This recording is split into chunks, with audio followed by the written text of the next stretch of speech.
इस एनालिसिस को जो यहाँ पर हम करने के लिए बैठे हैं और क्या कहें अब इस मैच के बारे में, क्योंकि डेफिनेटली जो जो भी हमें सुन रहे हैं वो खुद बहुत ज़्यादा इमोशनल होंगे इस मैच को लेकर।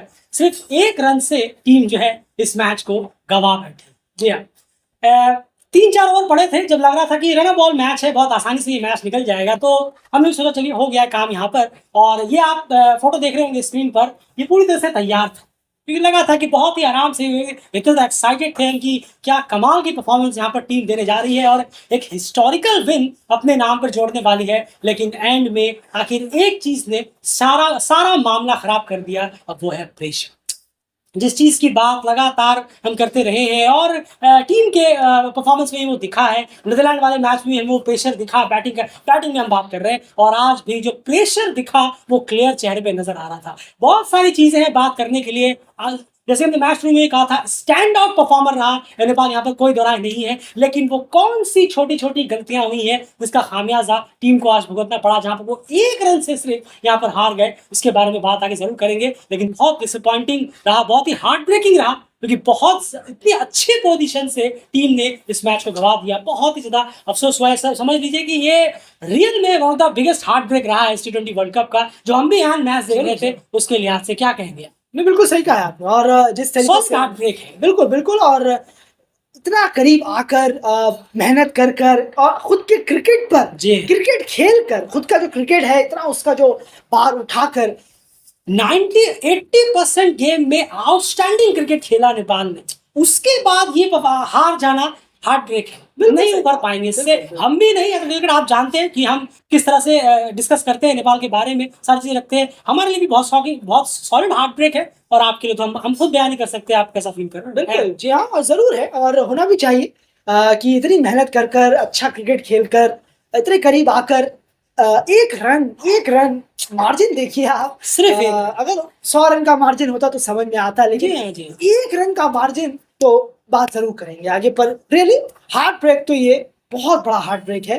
थोड़ा सा वक्त लगेगा, टाइम लगेगा, इमोशंस तो बहेंगे ही, जो कि बहने चाहिए। जिससे बिल्कुल बहने चाहिए। इमोशन नहीं बहे तो बड़ा अजीब लगेगा, लेकिन इमोशन बह रहे हैं तो बहुत बहुत आप सही दिशा में है, क्योंकि इमोशन इस मैच में भर भर के था, पहली बॉल से लेकर आखिरी बॉल। बिल्कुल, लेकिन बस यही है कि एज नेपाल के पर्सपेक्टिव से अगर आप देखेंगे, तो एशिया के पर्सपेक्टिव से अगर आप देखेंगे, तो ये इमोशन हैप्पीनेस वाले जोन में रहता, तो क्या ही बात, अलग ही होता। और चेहरे पे जो खुशी होती है इस वीडियो बनाते हुए, वो काफी रहती है। लेकिन चलिए, काम करना है, आगे बढ़ना है। अब बात करते हैं इस मैच के बारे में, आखिर क्या हुआ कि नेपाल जो है वो एक रन से इस मैच को गंवा बैठा। कई सारी चीजें हैं यहाँ पर बात करने के लिए, उसके बारे में डिस्कस करते हैं। लेकिन हम शुरुआत यहाँ पर करना चाहेंगे हमेशा की तरह फेज बाय फेज से। हमारा जो पैटर्न उसके साथ फॉलो करेंगे, लेकिन उसके बाद उम्मीद है कि आप इस एनालिसिस को पूरा जरूर सुनिए। जानते हैं बहुत मुश्किल है इस वक्त इस वीडियो को आपका बने भी रहना, क्योंकि लेकिन फिर भी उम्मीद करेंगे कि आप जानने की कोशिश करिए कि कहां पर छोटी छोटी गलतियां हुई हैं, जहां पर नेपाल जो है एक रन से मैच मारा।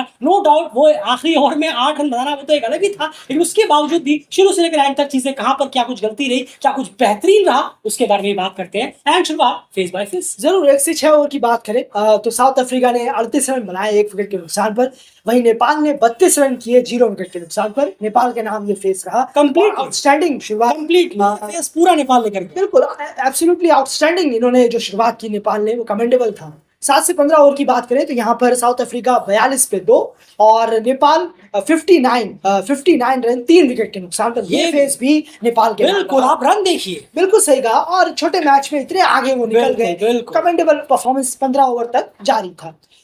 डेथ फेस की बात करें 16 से 20 की, तो यहाँ पर साउथ अफ्रीका ने 35 रन बनाए 4 विकेट के नुकसान पर, और नेपाल ने सिर्फ 23 रन किए 4 विकेट के नुकसान पर। और ये फेस और ये मैच दोनों ही नेपाल हारा, और साउथ अफ्रीका इस फेस को के साथ साथ मैच को भी ले। बिल्कुल 41 डॉट बॉल साउथ अफ्रीका ने खेली और 39 डॉट बॉल्स नेपाल ने यहाँ खेली, साउथ अफ्रीका से 2 कम, और 2 फेस नेपाल ने जीते, लेकिन डेथ फेस में उन्होंने गड़बड़ी कर दी और मैच वो हार गए। ये तो बात हुई फेस बाय फेस से। अब जानते हैं कहां पर क्या क्या छोटी छोटी चूक हुई और कहां पर क्या क्या बेहतरीन परफॉर्मेंस भी नेपाल की रही है, उसके बारे में भी बात करेंगे। और इतना जरूर है कि हमने मैच में कहा था कि प्राउड फील तो टीम ने बहुत कराया, जबरदस्त ने कहा था कि आप फाइट दे, टफ फाइट दे, लगे कि हाँ आपने हाँ। बेहतरीन क्रिकेट खेला और खेला भी आपने 80%, लेकिन 20% कहाँ पर चूके उसके बारे में ही बहुत थोड़ी सी डिसअपॉइंटिंग हुई, उसके बारे में बात अभी जरूर करेंगे। एंड साउथ अफ्रीका के पर्सपेक्टिव से बात करते हैं बैटिंग डिपार्टमेंट का। बैटिंग कार्ड ऑलरेडी स्क्रीन में देख रहे हैं, यहाँ पर सिर्फ साउथ अफ्रीका की बैटिंग पर्सपेक्टिव से बात होगी, ये याद रखिएगा, फिर नेपाल की बॉलिंग पर्सपेक्टिव से भी जरूर जाएंगे। एंड बैटिंग का क्या हाल है,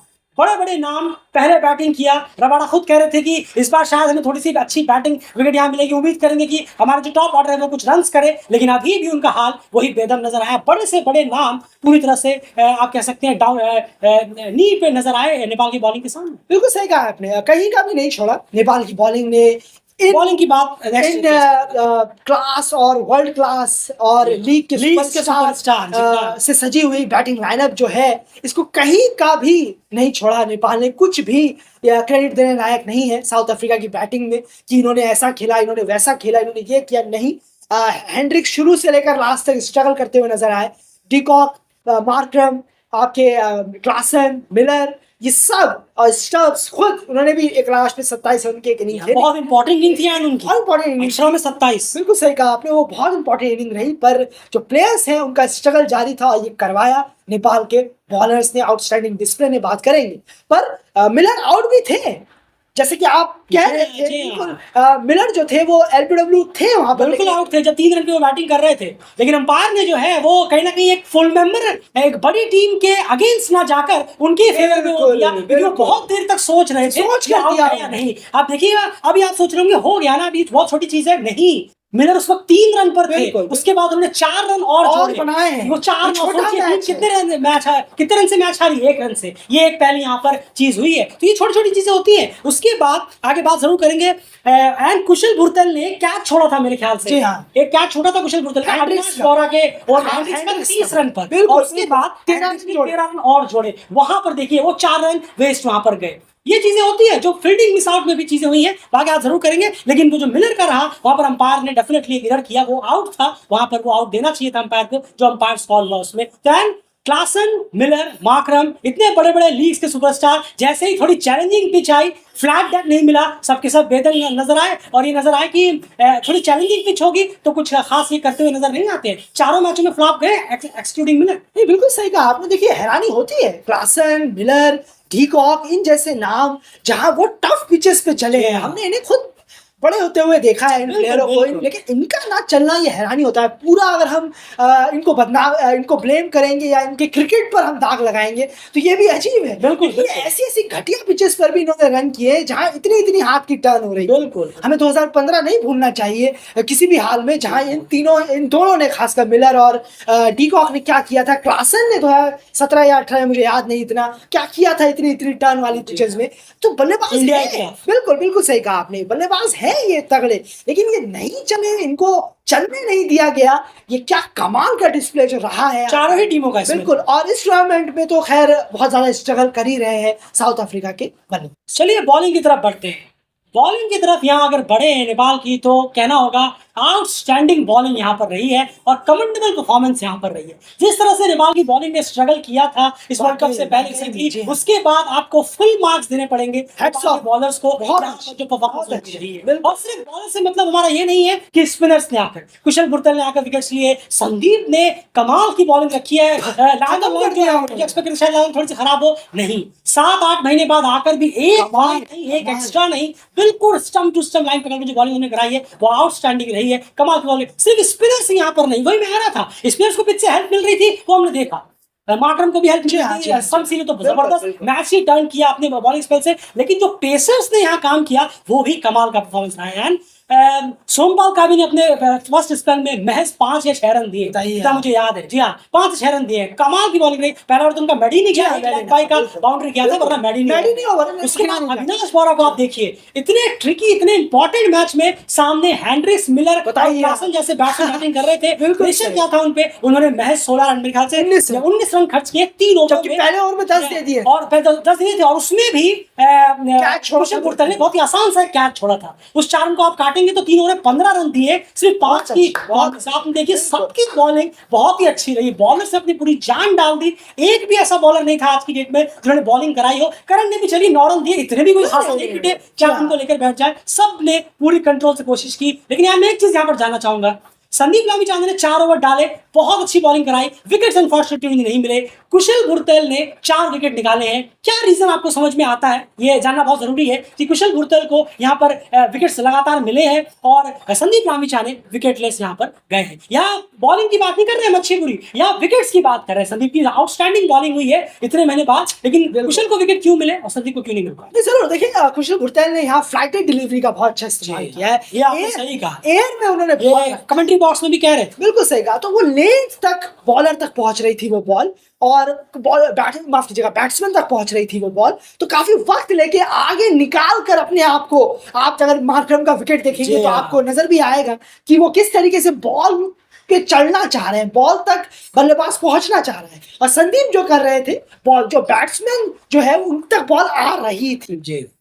और संदीप भी ऑब्वियसली है, फ्लाइट का इस्तेमाल कर सकते थे वो, इसमें कोई जरूरी नहीं है, उन्हें तो हर बॉल आती है, वो कर सकते हैं। बहुत तंग किया है उन्होंने आज के डे में, जबरदस्त बॉलिंग कराई, लेकिन वो टर्न कराने की बहुत कोशिश कर रहे थे। हो भी रही थी, गुगली हो, लेग स्पिन हो, रॉन्गन हो, तो बहुत सारा ट्राई करने की कोशिश कर रहे थे, किया भी। एब्सोल्युटली आउटस्टैंडिंग बॉलिंग उनकी रही है आज। लेकिन कुशल गुरतेल को जो विकेट मिला इसी वजह से, फ्लाइटेड डिलीवरी थी, हवा में थी, बल्लेबाज तक लेट से बॉल बिल्कुल। और उसके बाद पिच ने भी काफी यहाँ पर काम किया, क्योंकि एक तो फ्लाइट करा रहे थे जो कि उनका बहुत बढ़िया आइडिया था। उसके बाद फ्लाइट कराने के बाद जब बॉल ग्राउंड पे पड़ रही थी तो वो पड़कर हल्की सी बाहर को निकल रही थी और उसका फायदा मिला। आप देखिए क्लासन का विकेट, मेरे ख्याल से क्लासन जो आउट हुए वो इसी तरह से कहीं ना कहीं हुए। जब वो बाहर निकालने गए तो बॉल जो है उनकी रडार से थोड़ी सी बाहर की तरफ निकली पड़ने के बाद, और वो कैच पकड़ा, करण किसी ने बहुत अच्छा होल्ड वहां पर रखा, और उसके बाद मार्करम को आउट किया, वो भी इनकी कमेंडेबल परफॉर्मेंस थी। तो फ्लाइट कराकर उन्हें यहाँ पर काफी विकेट्स मिले। दीपेंद्र सिंह एरी की बॉलिंग को कैसे डिस्क्राइब करेंगे? हम मैच में कह रहे थे कि दीपेंद्र सिंह एरी का इस्तेमाल और होना चाहिए, और इस मैच में किया गया, और उन्होंने बिल्कुल भी बॉल से निराश नहीं किया। देख लीजिए आप, बिल्कुल कमेंडेबल परफॉर्मेंस रहा है दीपेंद्र का, जिस तरीके से उन्होंने बॉलिंग कराई, आउट किया, खिंचा हुआ डाल रहे थे, काफी अच्छी बॉलिंग है। फुल बॉल भी पूरी उन्होंने रखी यॉर्कर लाइन पर, तो बहुत अच्छी, बॉडी लाइन पर भी बहुत शानदार बॉलिंग रखी है। उन्होंने लाइन को बहुत जबरदस्त रीड किया है, लाइन को और लेंथ को उन्होंने बहुत बेहतरीन रीड किया, और तब जाकर उन्होंने जो आज ये बॉलिंग डिस्प्ले कराई है, आउटस्टैंडिंग रहा है। फिनोमिनल कहेंगे हम आज की, दीपेंद्र हो, संदीप हो, सोमपाल हो, और आपके अविनाश हो, और कुशल गुरतेल हो, फिनोमिनल बॉलिंग आज नजर आई इन चारों। बिल्कुल, वेल डन बॉयज, खास करके वेल डन, बहुत ही अच्छी परफॉर्मेंस रही है, दिल खुश हुआ इस तरह की परफॉर्मेंस देखकर। अब इसी में फील्डिंग की बात कर लेते हैं।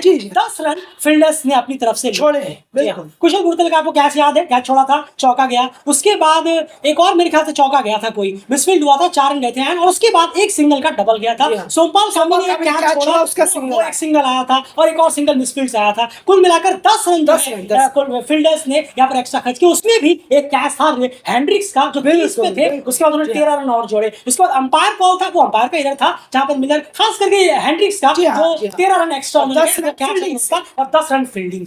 तो एक कैच छूटने पे हैंड्रिक्स के 13 रन और जोड़िए, और 10 रन फील्डिंग से गए, तो वो आप 10 रन और जोड़िए, लगभग 15 से 20 रन जो है वो नेपाल ने अपनी फील्डिंग से यहाँ पर दिए। तो ये कहीं ना कहीं बहुत इंपॉर्टेंट रहा। ये देखिए, ये भी एक बहुत इंपॉर्टेंट फैक्टर रहा, एक एक रन इस तरह के मैचेस में कितना काम आते हैं। फील्डिंग ने एक बार और डिसअपॉइंट जरूर किया है इस मैच में। बैटिंग की बात करते हैं, अब बैटिंग की तरफ चलते हैं। बॉलर्स ने बहुत इंप्रेस किया, अब बैटिंग की तरफ यहाँ पर चला जाए।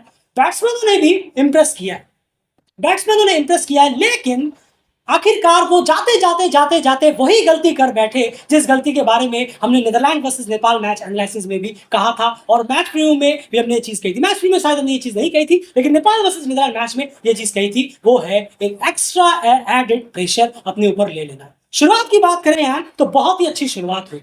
पावर प्ले के अंदर सिर्फ एक विकेट टीम ने खोया, बहुत ही अच्छी शुरुआत हुई, और कुशल गुरतेल को एक आधे अच्छे शॉट्स उन्होंने लगाए। आसिफ शेख एक अच्छी इनिंग पकड़कर चल रहे थे, उनकी इनिंग बहुत ही शानदार रही कि वो गेम को डीप तक लेके जा रहे थे, और बहुत ही आराम से सिंगल आप देखें, 4 चौके एक छक्का है, बाकी वो सिंगल से निकाल रहे थे। लेकिन देखिए यहाँ पर फिर से वो गलतियां हुई है, 2 छोटी, कुशल गुरतेल और रोहित पुड़ल का विकेट अगर आप देखें, क्योंकि दोनों ही प्लेयर है कुशल गुरतल जिन्होंने 4 विकेट लिए, वो खुद देख रहे हैं कि पिच में कितनी टर्न है और इस तरीके के जो अगेंस्ट जाकर जो इस तरीके की पैडल शिफ्ट की शॉट खेलने की कोशिश कर रहे थे, रिवर्स शिफ्ट खेलने की कोशिश कर रहे थे, वो बैकफायर कर सकता था। वो ट्राई माकरम, रिजा हेंड्रिक्स, इन लोगों ने भी किया अपने इनिंग में, वो सब फेल हुए। कुशल गुरतल ने खुद वो देखा कि पिच में बहुत ज्यादा हरकत हो रही है, वो शॉट से वो बच सकते थे, अच्छा खासा सीधे बल्ले से वो खेल रहे थे, लेकिन वो शॉट उन्होंने फिर खराब खेला, वो जजमेंट गलत था और उन्होंने विकेट पा दिया। उसके तुरंत बाद उसी ओवर में आप देखिए रोहित पुडाल का विकेट, आप खुद देख रहे हैं पिच टर्न, पिच में कितनी टर्न है। शमसी जो है वो लेफ्ट आर्मर है, पढ़ने के बाद जो है चाइना में तो लेफ्ट आर्मर जो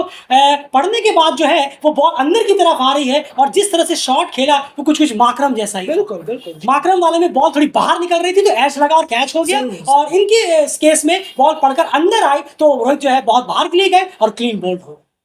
यहाँ पर जरूर दिल कहना चाहेगा, आप किसी से भी अगर आप पूछेंगे तो कुशल और रोहित का जो शॉट था वो बहुत ही खराब कैटेगरी में यहाँ पर आएगा। वो जरूरी नहीं थे वो शॉट उस वक्त में, खास करके ये देखते हुए कि यहाँ स्पिनर्स को हेल्प मिल रही है, हमें बस कैसे भी शमसी का ओवर निकालना है, बाकी तो मैच हमारे हाथ में है। पेसर्स को हम झेलेंगे, हमने पावर प्ले में भी झेला, आगे भी झेलेंगे, और लेकिन ये एक बहुत बड़ी गलती जरूर हुई है। एंड उसके बाद अनिल शाह और आसिफ ने एक छोर संभाल के रखा, उस फेस को आप कैसे देखते हैं? बिल्कुल बहुत अच्छा खेला, दोनों ने ही बहुत अच्छा क्रिकेट खेला, समझदारी से क्रिकेट खेला, रन्स भी बनाए, बाउंड्रीज भी वहां उस बीच में खेले, कि ऐसा नहीं है कि पूरा ही शेल में चले गए, बाउंड्रीज भी उन्होंने वहां ढूंढी है, सिंगल्स आ रहे थे, सबसे अच्छी बात है, स्ट्राइक रोटेशन अच्छा था, बीच बीच में आप बाउंड्रीज भी लगा रहे हैं, तो इससे प्रेशर भी अचानक कम हो रहा है नेपाल पर। तो दोनों ने बहुत एक सुलझी हुई बल्लेबाजी की थी उस बीच में। और उसके बाद जो अनिल शाह ने जिस तरीके का शॉट खेला, 27 में वो पहुंच चुके थे मारने के लिए, स्ट्रोक प्ले जैसे ही ऑन हुआ और वो आउट होकर चले गए। तो लेकिन पार्टनरशिप एक बिल्डअप करके गए हैं 116 के मैच में। आप अगर अब सब कुछ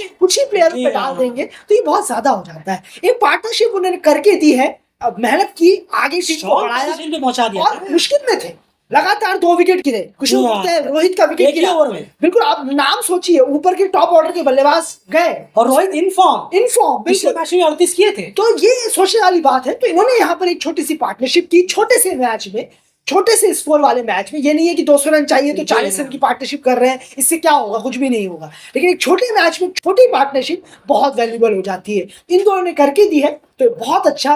तो फिर यहाँ आसिफ जिस बॉल पे आउट हुए हैं वो क्रेडिट जाएगा बॉलर, बॉलिंग पे आएंगे अभी। जी हाँ, तो बॉलिंग और बिल्कुल। तो इन दोनों के जो पार्टनरशिप हुई है कोई ब्लेम नहीं जाएगा, इतने छोटे स्कोर में इन दोनों ने जो पार्टनरशिप की बहुत ही अच्छी बात। बिल्कुल क्वेश्चन किया, आप सब कुछ अनिल शाह पे यहाँ पर नहीं डाल सकते, या सब कुछ एक ही प्लेयर पे आप नहीं डाल सकते। उसके बाद क्या पार्टनरशिप, क्या प्लेटफॉर्म सेट करके दिया था, रन बॉल से नीचे था। आप देखिए आने वाले बैट्समैन दीपेंद्र सिंह ऐरी, कुशल मल्ला, गुलशन, जी हाँ, पावर है बैट्समैन है यहाँ पर, और आपको रन बॉल भी नहीं चाहिए। उससे यहाँ पर स्टार्ट हुआ प्रेशर।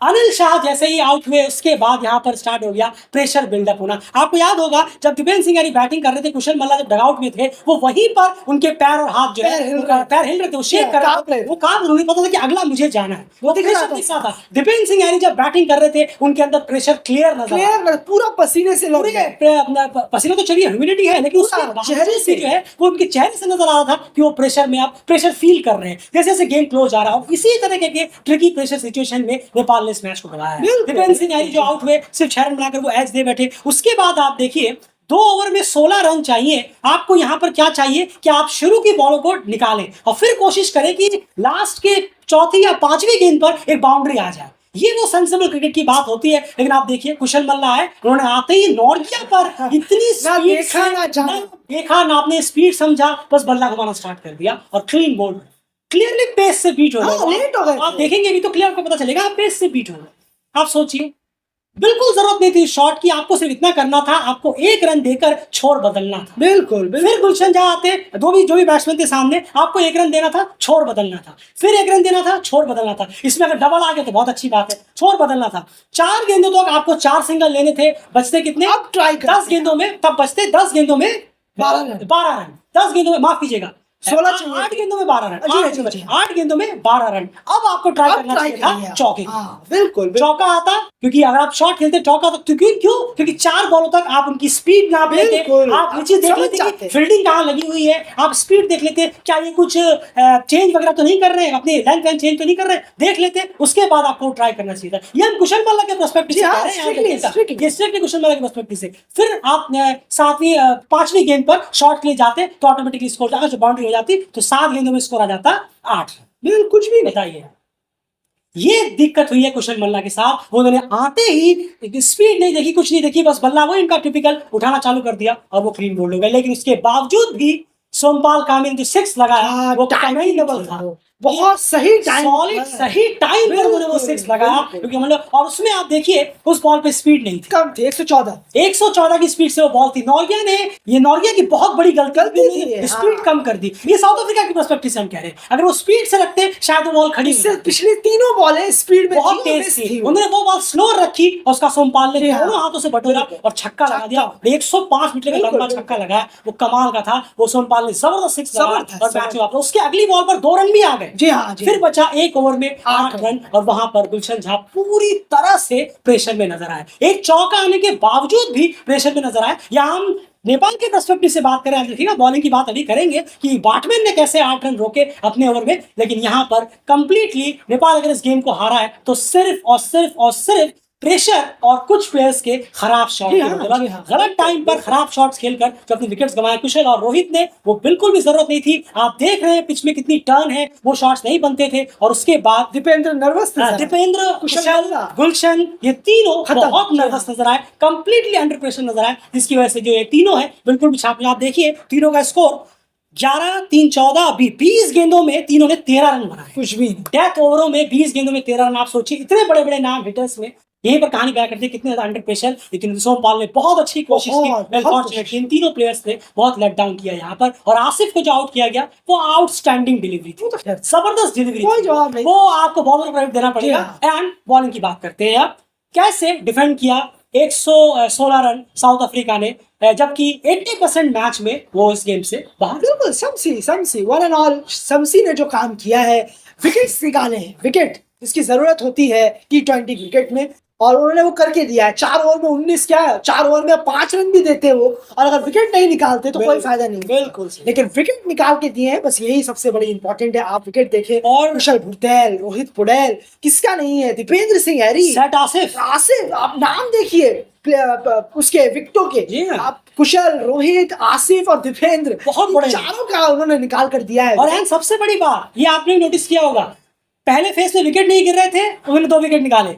जब मैच फंसा हुआ था लास्ट में विकेट नहीं गिरे थे, उन्होंने अपने आखिरी में 2 विकेट निकाले। यानी दोनों ही बार जो साउथ अफ्रीका के लिए मैच के दरवाजे खोले हैं वो शमसी। बिल्कुल और बहुत अच्छा किया है। और जबरदस्त आउटस्टैंडिंग कोई जवाब नहीं था शमसी का जब वो बॉलिंग कराने आ रहे हैं नेपाल के सामने और विकेट निकाल के गए। इसी से साबित किया उन्होंने कि उनकी वजह से साउथ अफ्रीका इस पूरे गेम में वापस आ पाया, वरना तो कहीं पर भी ये साउथ अफ्रीका था। बिल्कुल क्लियर है, जैसे हमने पहले ही कहा कि 3 प्लेयर जो रहे हैं, कुशल भुरतेल, रोहित पुडेल, कुशल मल्ला, इन्होंने कहीं ना कहीं बहुत डिसअपॉइंट किया अपने शॉट सिलेक्शन से सिचुएशन को देखते हुए। एंड यहाँ पर एक चीज मैं आपसे पूछना चाहूंगा, बैट्समैन ने आखिरी ओवर में 8 रन कैसे डिफेंड किए? आपने क्या, हम तो सुबह 4:30 बजे आज उठ थे, पूरा मैच आज देखा एक बॉल, इसीलिए ज्यादा बहुत हार्ड वर्क हुआ कि टीम इतना अच्छा खेलने के बाद आगे जीती क्यों नहीं? कैसे डिफेंड किया है ना पूरा ऑफ साइड में? आप उनकी बॉलें देखें उठाकर, ऑफ साइड में गुलशन झा ने जो बॉलें मिस की है वो कनेक्ट होनी चाहिए थी। सबसे पहले तो यही है। आप देखेंगे शायद 4 बॉलें उन्होंने ऑफ साइड में रखी है, 2 शॉर्ट बॉल थी और एक में तो लगा, एक में जी हाँ, एक में चौका लगा और एक में जो ये कहानी हुई कि 2 रन चाहिए थे, उसमें एक भी नहीं ले पाए और 4 बॉलें वो मिस हुई।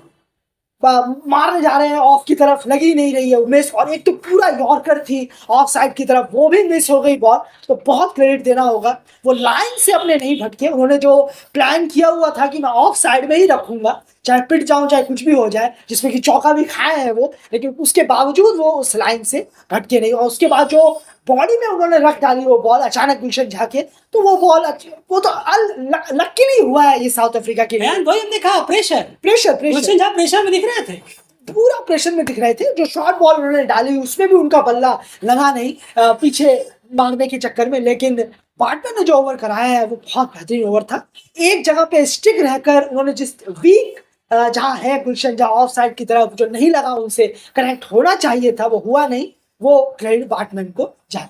बिल्कुल, और इसी के साथ नेपाल जो है 1 रन से इस मैच को हार यहाँ बहुत ही अच्छी परफॉर्मेंस रही बॉलर्स की। फील्डिंग, जिसने कहा फील्डिंग अभी भी एक बहुत बड़ा कंसर्न है। जी हाँ, यहाँ 10 रन बच सकते थे, इसने बताया 10 रन फील्डिंग से यहाँ पर एक्स्ट्रा गए हैं। फील्डिंग में अभी भी टीम को काम करना होगा, फील्डिंग में अभी बहुत ज्यादा दिक्कत है। बॉलर्स ने आज बहुत अच्छा काम किया। बैट्समैनों ने, कुछ बैट्समैनों ने जैसे कि आसिफ है बहुत अच्छा, अनिल शाह है, खास करके इन दोनों ने बहुत अच्छा काम किया। इन्हीं की वजह से टीम जो है अच्छे स्कोर तक पहुंचा। लेकिन एक रन जो है अनफॉर्चुनेटली दीपेंद्र सिंह, हैरी, कुशल मल्ला, गुलशन झा, कुशल गुर्तेल और रोहित पटेल, ये वो बहुत बड़े हार के रीजन रहे अगर आप बैटिंग पर्सपेक्टिव से देखेंगे। और 10 रन करीब करीब बच सकते थे अगर फील्डिंग टीम की अच्छी होती। लेकिन फील्डिंग आज वो तो करण किसी का कैच भी बहुत फंबल हो गया, 3-4 बार में, वरना क्लासन तो फिर और स्कोर कर जाते, एक और बड़ा स्कोर होता, शायद फिर इतना क्लोज मैच जाइए, जाता भी नहीं। लेकिन थैंक गॉड करण किसी ने पकड़ लिया, नर्व्स पे कंट्रोल रखा और प्रेशर कंट्रोल और कैच को पकड़ा। लेकिन अनफॉर्चुनेटली हार होती है। बहुत अच्छा खेले, कोई तरह नहीं है। पूरी वीडियो में हमने जमकर प्लेयर्स की तारीफ की, लेकिन कहां पर क्या क्या छोटी छोटी गलती हुई है वो सब भी डेलीब्रेट ने आपके सामने रखा।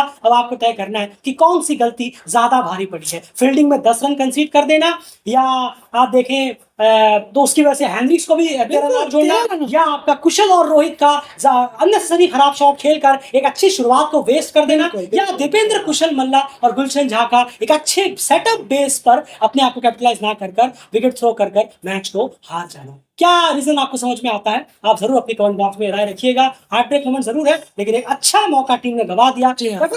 इस तरह के मैचेस में होता क्या है यार, जस्टिफाई करना बहुत मुश्किल हो जाता है कि आखिर क्यों टीम 116 डिफेंड नहीं कर पाए, इतने अच्छे चेज नहीं कर पाए इतने अच्छे सिचुएशन में होने के बावजूद।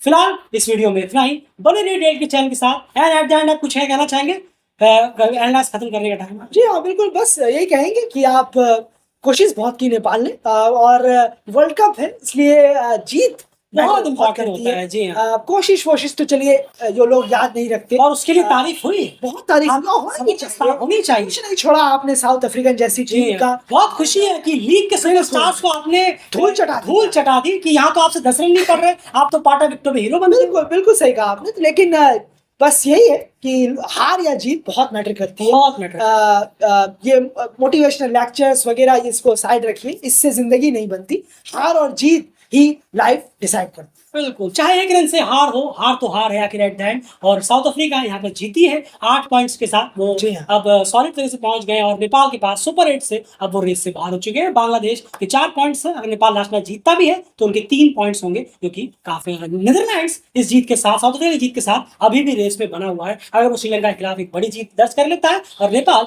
बांग्लादेश को हरा ले। फिलहाल इस वीडियो में इतना। उम्मीद है कि आपको ये बारीक और डिटेल एनालाइज पसंद आया होगा। अगर पसंद आया तो वीडियो को लाइक जरूर करिए, वीडियो को प्लीज शेयर करिए अपने ग्रुप्स में, फ्रेंड सर्कल में, ताकि वो भी समझे, जाने। तो जाहिर सी बात है, अभी इमोशनल हार्ट ब्रेक है, थोड़ा वक्त लगेगा, लेकिन वो भी सुने समझे कि कहाँ पर नेपाल से गलती हुई है और कहाँ पर वो एक रन से इस मैच को चूक गए। फिलहाल इस वीडियो में इतना। चैनल को सब्सक्राइब जरूर करिए।